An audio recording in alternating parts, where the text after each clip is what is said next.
How to lock iPhone apps with password. Subscribe for more iPhone tips. First, open Shortcut app on your phone. You can get this on Apple Store.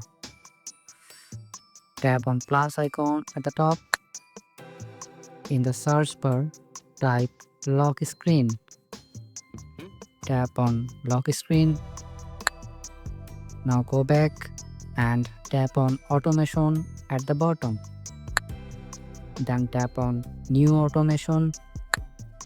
In the search bar, type app. Now open it. Select run immediately. Then tap on choose at the top. Now select the apps you want to lock with password. When you are done, tap on check mark at the top. Then tap on next. Now select the lock screen shortcut. Your app automation is created. Now go back and check the apps. Open an app that you have locked. See, the screen get locked when you want to open the app you have locked. And that's it.